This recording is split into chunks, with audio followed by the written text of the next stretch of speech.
नाम रखना सरल है पर नाम कमाना बहुत कठिन है। नाम तो बड़ी सरलता और सहजता से हम रख देते हैं, लेकिन उस नाम की सार्थकता को पाना बहुत टेढ़ी खीरेगी। कहते हैं कि भीम ये नाम पाने के लिए कोई पराक्रम नहीं करना पड़ता।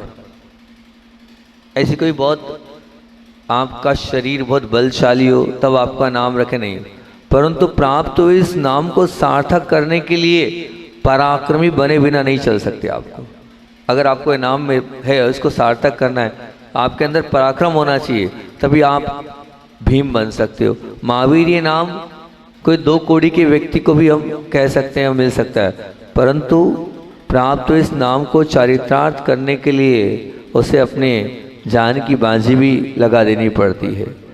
मतलब यहाँ मैं क्या कहना चाह रहा हूँ, मैं आप लोगों के बीच में यही बात रखना चाह रहा हूँ कि शिखर पर बैठने का सौभाग्य तो कौवे को भी है, और निश्चित मान के चलना कौवा कहाँ बैठ सकता है, शिखर पर जाकर बैठ सकता है, मिल जाता है। परंतु और शिखर पर बैठने का एक प्राप्ति गरुड़ को भी है, गरुड़ भी शिखर पर जाकर बैठ जाता है, लेकिन कौवे का बैठना और गरुड़ का बैठना दोनों के बैठने में अलग अलग अंतर है। क्या कहना चाह रहे हैं हम कि आकाश में उड़ने का सौभाग्य तो फटे हुए एक कागज को भी मिल जाएगा।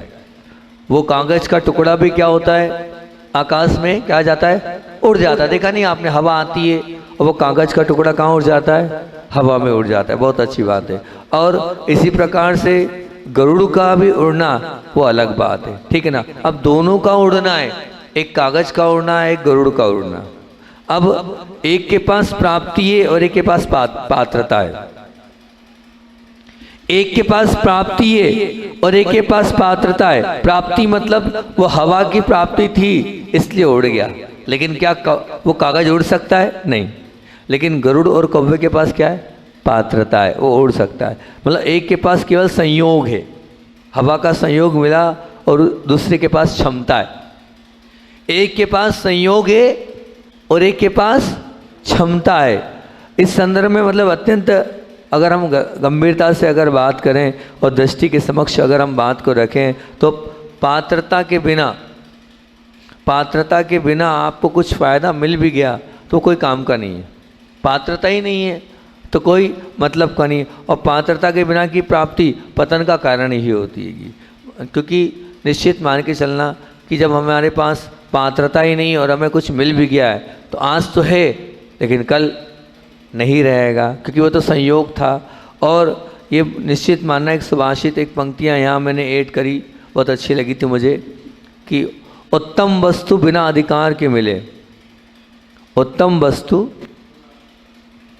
बिना अधिकार के मिले तथापि अर्थ है उसका कुछ नहीं। मतलब उत्तम वस्तु मिल तो गई है, बिल्कुल बहुत अच्छी बात है, और बिना अधिकार के, मतलब आपका अधिकार नहीं है और आपको उत्तम वस्तु मिल गई। अब वो आपके क्या काम की। सोना मिल जाए, मान लीजिए किसी भी गाय को, बैल को, उसके क्या काम का, उत्तम वस्तु है, पर गाय के क्या काम का वो सोना, बताओ कुछ काम का है वो सोना, कोई काम का नहीं। मतलब उत्तम वस्तु बिना अधिकार के मिले तो उसका कोई प्रयोजन नहीं, कोई सार्थकता नहीं। जैसे मत्स्य भोगी बुगला मुक्ता फल देख कभी चोंच डालता है, कभी नहीं। मत्स्य भोगी बुगला, बुगला एक पक्षी होता है, वो उसका भोजन होता है क्या, मछलियाँ। उसी तालाब में मछलियाँ भी है, उसी तालाब में क्या है, मोती भी है, सीप वाले मोती जिनकी लाखों करोड़ों रुपए कीमत होती है। लेकिन क्या वो मत्स्य भोगी बगुला क्या उस मुक्ता फल पे चोंच मारेगा, कोई सार्थकता ही नहीं। क्यों मारेगा, क्योंकि उसका कोई प्रयोजन ही है। मछली खाने वाला वो बगुला तो बिल्कुल सामने वाले मुक्ता फल रख दो, लेकिन बिल्कुल भी नहीं करेगा। वो तो जब मछली दिखेगी तभी चोंच मारेगा, निश्चित वो मछलियों पर ही आक्रमण करेगा। अब मान लो शराबी है, अब शराबी के सामने तुमने बहुत बढ़िया केसर वाला बादाम, काजू, पिस्ता, बढ़िया दूध रख दिया, और अब ये बताओ कि वो दूध पर नज़र डालेगा कि शराब की प्याली पर डालेगा, हैं? शराब की प्याली पर वो अपने आप की नज़र डालेगा तो संतोष मतलब संदेश यहाँ पर स्पष्ट है कि पुण्य से तुम्हें जो भी प्राप्त हुआ है उसकी प्राप्ति को चरितार्थ करने के लिए तुम्हें अपनी स्वयं की पात्रता को विकसित करना पड़ेगा, और पात्रता विकसित करने के लिए तुम्हें पुरुषार्थ करना पड़ेगा, और पुरुषार्थ करना पड़ेगा मतलब आपको कोई नाम मिला है तो उस नाम की सार्थकता के लिए आपको उस नाम के लिए उसी प्रकार की, अगर महावीर मिला है तो अपने आप को महावीर बनाना होगा, डरपोक थोड़ी बनोगे आप, वीर बनोगे तभी तो महावीर उस सार्थकता होगी, क्योंकि और वो पुरुषार्थ से ही होगा। मतलब पुरुषार्थ दीपक है तो पुण्य दीपक की परछाई है, पुरुषार्थ दीपक है तो पुण्य दीपक की परछाई है। मतलब क्या हुआ यहाँ पर, कहने का तात्पर्य कि दीपक की उपेक्षा करके सीधे परछाई पकड़ने में, मतलब दीपक की उपेक्षा कर दी हमने और हम सीधे परछाई को पकड़ने के फेर में दीपक को खोने का दुर्भाग्य कर लेंगे, क्योंकि दीपक के बिना परछाई नहीं। इसलिए नाम पुण्य है। नाम जो आपको मिला है, क्या नाम है तुम्हारा? छाया। वाह, बात भी वही छाया की चल रही है। तो नाम पुण्य है, लेकिन वो पुण्य जो है वो ठीक है, लेकिन उस नाम के पुण्य को पुरुषार्थ के बल से ही आप सार्थक कर सकते हो। वो पुण्य से मिला है तो उसका ऐसा सुंदर उपयोग, आप उस जो आपको नाम मिला है वो आपके पुण्य से आपको मिल तो गया है, उसको ऐसे व्यर्थ मत जाने दो, उसका ऐसा सुंदर सदुपयोग करते रहो कि प्राप्त इस पुण्य को सही अर्थ में सार्थकता हो। तो मैं तो यही कहूँगा कि सबसे पहले व्यक्ति को अपने नाम की चिंता होनी चाहिए कि मेरा नाम क्या है, मेरा नाम क्या है, और फिर उस नाम के ऊपर अपने आप को लगाना चाहिए कि जो मेरा नाम है, क्या मैं उस नाम के अनुसार अपने जीवन में कोई काम कर रहा हूँ या नहीं कर रहा हूँ। उस नाम के अनुसार, जैसे उस बहन ने बोला मेरा नाम छाया है, ठीक। अब छाया का अर्थ क्या होता है? छाया की सार्थकता क्या है? छाया की सार्थकता ये है कि वो छाया हर एक पथिक को अपने पास बुलाती है, स्थान देती है और सबको संतुष्ट करती है। वो छाया सबको शांति प्रदान करती है, वो छाया सबके जीवन में सुख देती है। तो और जो भी उसकी छत्र छाया में जाता है वो अपने आप को बहुत गौरवान्वित महसूस करता है, मुझे सब कुछ मिल गया। तो मेरा नाम अगर छाया है तो मेरे जीवन में जो जो आएगा मैं उसको शांति, मैं उसको सुख और मैं उसको प्रसन्नता को प्रदान करने में कारण बनूं। ये छाया होता है ना। बोलते ना हम गुरु की छत्र छाया में हैं, तो गुरु की छत्र छाया में है, इसका तात्पर्य क्या है कि जो भी आत्माएं उन जीवों के समक्ष पहुँचती है उनको अपने आप में सब कुछ वो प्रदान कर देती है, उसी को छत्र छाया बोलते हैं। वही छाया नाम है। तो हर एक आत्मा को अपने नाम के विषय में सोचना चाहिए और जो नाम है उस नाम को सार्थक करने का प्रयास करना चाहिए। जिन्होंने अपने नाम को सार्थक किया है, समझ लेना उन्होंने अपने जीवन को सार्थक किया है, क्योंकि नाम तो पुण्य से मिलता है, ये निश्चित बात है, लेकिन नाम को कमाने के लिए बहुत पुरुषार्थ करना पड़ता है, बहुत मेहनत करनी पड़ती है, तब कहीं जाकर नाम होता है, तब कहीं जाकर उस नाम की पहचान होती है। वे लोग धन्य होते हैं जिनके नाम से पूरे परिवार का काम चलता है, जिनके नाम से पूरे परिवार का क्या चलता है? नाम चलता है। तो आप भी कुछ ऐसा कर जाओ कि आपके नाम से आपके परिवार का नाम हो, आपके नाम से आपको लोग याद करें। कुछ ऐसा अपने जीवन में कर लें कि उस नाम को हम सार्थक कर लें और उस नाम से हमारी एक पहचान बन जाए, हमें लोग याद करें उससे मतलब नहीं है। लेकिन कभी कभी ऐसा होता है कि मैंने देखा हैगा कि ये उनके पिताजी हैं, ये उनके बेटे नहीं हैं, ये उनके पिताजी हैं। मतलब क्या हो गया, कायदे से तो ये होना चाहिए कि ये इनके बेटे हैं, लेकिन ये उनके पिताजी हैं। तब ये उनके पिताजी हैं, अगर किसी बेटे ने ऐसा काम अपना कर लिया तो निश्चित मान के चलना बहुत बड़ा काम उसने कर लिया है, उसने अपने जीवन को सार्थक कर लिया है कि अपने पिता की पहचान मेरे नाम से हो रही है। और ऐसे लोग कौन होते हैं जो अपने जीवन को ऊंचा उठा लेते हैं? उन्हीं लोगों के माध्यम से उनकी पिता की पहचान होती है। देखना आप, अगर कोई घर छोड़कर कोई साधक निकलता है, घर छोड़कर कोई भी एक आत्मा निकलती है, अगर मोक्ष मार्ग पर या साधक मार्ग पर या त्याग तपस्या के मार्ग पर अगर वो निकलती है, तो क्या होता है? अपने बेटे के नाम से उनकी पहचान होती है। ये इन महाराज जी के क्या हैं? ये इन महाराज जी के क्या हैं? पिताजी हैं। एंड ऐसी पहचान होती है कि नहीं? निश्चित होती है। और उस पहचान के माध्यम से उनको सम्मान की पात्रता भी मिलती है। सब दुनिया उनको सम्मान भी देती है कि हाँ भैया, ये निश्चित है कि ये इनके पिताजी हैं। एक बार, मतलब एक परिवार की बात आपको बता रहा हूँ मैं। एक परिवार एक पुत्र को मोक्ष मार्ग में आगे नहीं बढ़ने दे रहे थे। जब मोक्ष मार्ग में आगे नहीं बढ़ने दे रहे थे तो बड़े प्रयासों के बाद वो बालक निकल तो गया, और निकलने के बाद मोक्ष मार्ग में आगे बढ़ गया। जब बाद में उनके पिता से बात हुई तो पिता ने यही बोला कि बोले मेरे 3 बेटे, 2 बेटों ने बहुत धन दिया और बहुत धन कमाया। बोले मैंने भी मेरे जीवन में बहुत धन कमाया, पर मेरे जीवन में इज्जत नहीं कमाई, इतना सम्मान नहीं कमाया।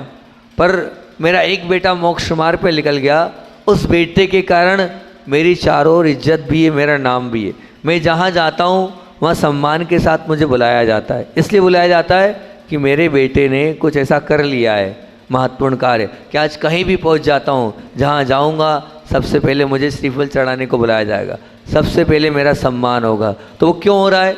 पैसा तो मेरे दोनों बेटों ने बहुत कमाया, लाखों करोड़ों कमाया, पर उस पैसे से मेरी इज्जत नहीं हो रही है, उस पैसे से मेरा मान नहीं हो रहा है, उस पैसे से सम्मान नहीं हो रहा है। किससे सम्मान हो रहा है? मेरे बेटे ने ऐसा कुछ कर लिया है, उसके माध्यम से मान सम्मान हो रहा है, उसके माध्यम से मेरी पूछ परख हो रही है, उसके माध्यम से निश्चित रूप से मेरा स्वयं का एक वजूद, मेरे स्वयं की एक पोजीशन बन गई है। तो आप मानना, जो नाम है उस नाम को आप प्राप्त, उस नाम की सार्थकता को आप जितना प्रयास करेंगे कि हमारे माध्यम से वह नाम बन जाए तो बहुत अच्छी बात है। पूज्य गुरुदेव ने हम लोगों के नाम जो रखे, क्या पता क्या उनके पास ऐसी रिद्धि थी, सिद्धि थी, ज्ञान था, निमित्त था कि जो जो भी उन्होंने नाम रखे हैं, आप उन साधुओं तक पहुंचने का प्रयास करना, उन साधुओं को झांक कर देखना। या हो सकता है हमारे गुरुदेव जो नाम रखते हैं वो व्यक्तित्व, वो आत्मा वैसी बन जाती हो, ऐसा भी हो सकता है कि उनका वो नाम रखना उस आत्मा को वैसा बना देता है। तो आप हमारे संग में देखना, जो जैसे नाम वाले हैं, अब हम आपको बता रहे हैं, जैसे मान लीजिए हमारे गुरुदेव वर्तमान में आचार्य भगवंत समय सागर जी महाराज जी, तो अब उनका नाम क्या था? समय। आप लोगों ने नाम सुना होगा। अब मैंने उनको देखा, उनके जीवन को बहुत करीबी से देखा, क्योंकि संघ में बहुत समय तक साथ रहे, उन्हीं के माध्यम से मेरा अध्ययन हुआ, उन्हीं के माध्यम से मैंने अपने जीवन में बहुत कुछ पाया। तो मैंने देखा कि वास्तविकता में वो समय का अर्थ होता हैगा, 2 अर्थ होते हैं। एक समय का अर्थ होता है आत्मा, एक समय का अर्थ होता है आत्मा, और एक समय का अर्थ जो आप लोग लेते हैं ना कि हम जो टाइम ले रहे हैं वो टाइम, तो वो समय आत्मा को बोलते हैं। और मैंने देखा अधिकतर उन्होंने अपनी आत्मा को प्राप्त करने के प्रयास में रहते थे। वो आज भले ही संघ से बाहर होने के बाद, लेकिन अगर आप पूज्य आचार्य महाराज समय सागर जी का जीवन उठाकर देखेंगे तो वो हमेशा आंख बंद करके और नीचे मुख करके बैठते थे। हमेशा वो, चाहे स्वाध्याय में भी हमने उनको देखा कि उस स्वाध्याय की उस क्लास में हम लोग नए नए साधु होकर बोलते थे। क्या उनको आता नहीं था? क्या वो हमसे, जिनसे हमने सीखा, क्या मुझसे ज़्यादा जानते हैं क्या? लेकिन वो शंका भी रहती थी, सब कुछ रहता था, लेकिन वो नीचे मुख रखकर अपनी आत्मा में लीन रहते थे, अपने आप में लीन रहते थे। वो ऐसी उनकी चर्या थी। वो समय को प्राप्त करने के लिए, आत्मा को प्राप्त करने के लिए दिन रात लगे। वो समय सार जो ग्रंथ है उसको जीवन में उतारने के लिए वो हमेशा प्रयत्नशील रहते थे, ऐसे आचार्य महाराज कि निश्चित रूप से वो अपने आप को, और कोई दर्शन करने पहुंच भी जाता था तो कभी निगाह उठाकर देखते नहीं थे कि निगाह उठा ले और देख ले। आपको एक बात बताता हूँ, मैं ब्रह्मचारी था और ब्रह्मचर्य अवस्था में मैं नाम की सार्थकता का मेरा आज का विषय है, उसी विषय को लेके बोल रहा हूँ कि देखो वो कैसे आत्मा में लीन रहने वाले साधक थे कि हम लोग ब्रह्मचारी थे और हम लोगों का जो कहना चाहिए कि स्नान ग्रह या कपड़े आदि व्यस्त थे तो उनको धोना पड़ता था, तो वो एक टीन शेड में था और जहाँ था उसके जस्ट पीछे श्रावकों के रहने का स्थान था। अब श्रावकों को नहीं मालूम कि ब्रह्मचारी लोग यहाँ पर वो इतनी तेज बात कर रहे हैं कि उनकी बात कोई सुन रहा है, सुनना बात। तो अब उस समय जब हम सुन रहे थे, अपने वस्त्र धो रहे थे, 2 भैयाली जी लोग और थे और उधर पीछे 2 बहनें बात कर रही थी। 2 बहनें ये बात कर रही थी, बोले आज तो हम धन्य हो गए। बोले क्यों धन्य हो गए? बोले पूज्य बड़े महाराज, उनको बड़े महाराज बोलते हैं हमारे संघ में जब हम थे, बड़े महाराज का तात्पर्य समय सागर जी और आचार्य जी का तात्पर्य गुरुदेव, ऐसा बोले बड़े महाराज समय सागर जी ने से आज हमारी जो है आई कांटेक्ट, मतलब आँख से आँख मिल गई। क्या हो गया? आँख से आँख मिल गई। मतलब सोचना कि वो दीदी जो थी वो इतनी ब्रह्मचारिणी बहन थी, वो इतनी प्रसन्न चित्त थी कि आज सार्थक हो गया कि महाराज जी ने मुझे देख लिया। मतलब सोचना कि वो इतने आत्मा में लीन रहते थे कि वो किसी को देखते नहीं थे, वो किसी को निहारते नहीं थे, वो अपने आप में लीन रहते थे। आप उनके कक्ष में भी चले गए तो वो नीचे मुख करके बैठे रहेंगे या फिर मात्र अध्ययन। समय का अर्थ एक आत्मा होता है, समय का अर्थ एक आप बोल रहे हैं जो अपना टाइम होता है, और एक समय का अर्थ होता है ज्ञान और अध्ययन अर्थात अध्यात्म अर्थात आगम, उसको भी समय कहते हैं। जो आगम है उसको भी समय की सार्थकता कही गई है। तो उस समय में लगे रहते थे अर्थात उस आगम को पढ़ने में लगे रहते थे। उन्होंने अपने एक मतलब जब भी मिलते थे तो हमने देखा कि वो कोई ना कोई ग्रंथ का आंदोलन अवलोकन करने में वो लीन रहते थे। और सबसे बड़ी बात तो ये कि वो उस समय का सदुपयोग, और तीसरा अर्थ होता है समय मतलब टाइम, तीसरा अर्थ क्या होता है? समय अर्थात टाइम। उस टाइम का भी वो पूरा सदुपयोग करते थे। कैसे टाइम का सदुपयोग करते थे? अर्थात हमने उनको कभी भी फ्री नहीं देखा।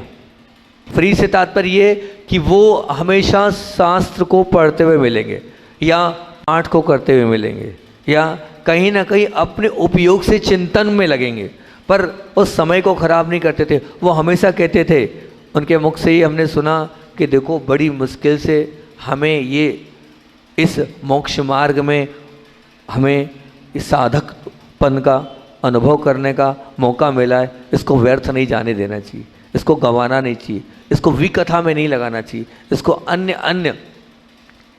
अन्य बाहर की सामग्रियों में नहीं लगाना चाहिए। अपना उपयोग को निर्मल रखना है तो अपनी आत्मा में लीन रहना है। तो वो ये कहते थे जितना हो सके उतना अपने आप की इन आँखों को, इन दृष्टि को, इन नेत्रों को अपने आप में लगाने का प्रयास करो।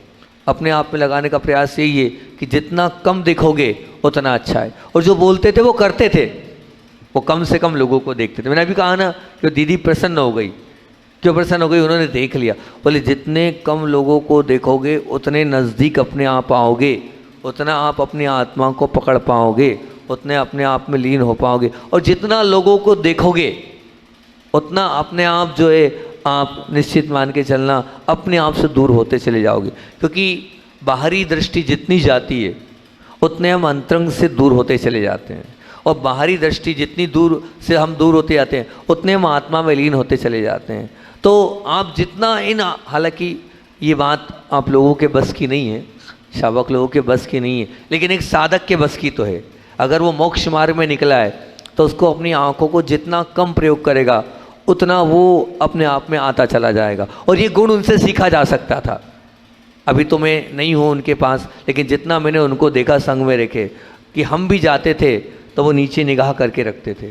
सोचिए, विचार करिए कि हम भी जा रहे हैं तो आई कांटेक्ट नहीं करते थे, वो नीचे निगाह करके रखते थे। मैंने मेरे जीवन काल में लगभग मेरे ख्याल से 15 साल तो मैं उनके साथ रहा ही होऊंगा, मुझे ऐसा लगता है 13-14 साल तो रहा ही होऊंगा, 5 साल मतलब ब्रह्मचर्य अवस्था में। मैंने कभी अपने जीवन काल में उन्हें, वो भी एक समय नाम का वो भी कहलाता है कि उन्हें कभी भी गुरुदेव से आंख मिलाते हुए बात करते नहीं देखा। वो जाते थे और नीचे मुख करते थे और हाथ जोड़ते थे। कैसे करते थे? ऐसे हाथ जोड़ते थे और हाथ जोड़कर नीचे मुख करके बात करते। कभी भी उन्होंने ऐसे करके बात नहीं करा कि आचार्य श्री को देख के बात कर रहे हो। मतलब कितनी बड़ी विनय है कि एक अपने आप में समय नाम का अर्थ विनय भी होता है, समय विनय को भी कहा जाता है। तो आप मानना कि वो उनके नाम की सार्थकता कर रहे थे। वो गुरुदेव को कभी भी आंख उठाकर देखते नहीं थे। क्लास में नहीं देखना अलग हो गया, लेकिन जब आपको पर्सनली बुलाया गया है या आप स्वयं पर्सनल गुरुदेव से मिलने गए तो आप जाते हो तो क्या करोगे? आचार्य श्री से वहाँ बोलोगे, देखोगे और फिर बात करोगे। पर वो नहीं, उनकी निगाह तो नीचे यानी नीचे, वो नीचे मुख कर कर गुरुदेव को बोलते थे। और हमने देखा कि गुरुदेव जो हमारे मतलब गुरुदेव से मतलब आचार्य श्री जी, ठीक, आचार्य श्री जी मतलब विद्यासागर जी, है ना। अब आप लोग कंफ्यूज होंगे कि दोनों आचार्य श्री जी। तो मैंने देखा बड़े कि आचार्य श्री जी इन जैसे आत्माओं को बहुत अच्छे से देखते थे। क्यों? क्योंकि जो खुद गंभीर है, उन गंभीर आत्माओं को देखने से और भी गंभीरता आपकी बढ़ेगी।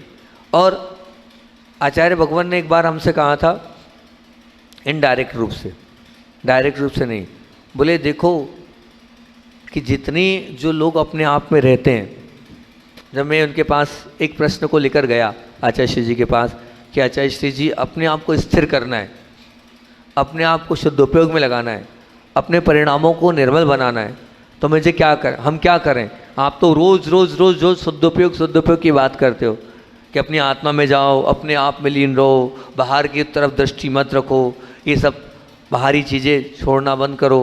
तो मैंने आचार्य श्री जी से पूछा कि आचार्य श्री जी आप बार बार बोलते हो बाहर नहीं जाओ, बाहर नहीं जाओ, तो कम से कम आप बाहर नहीं जाएं तो कुछ ऐसा तो बताओ जिससे हम बाहर ना जाकर अपने आत्मा में लीन हो जाएं।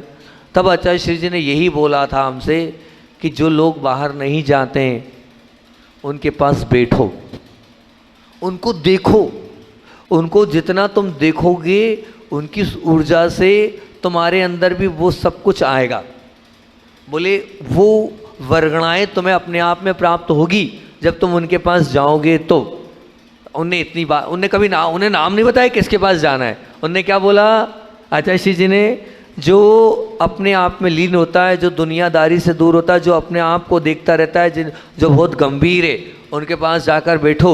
जब उनके पास बैठोगे तो उससे तुम्हारे अंदर भी सार्थकता आएगी।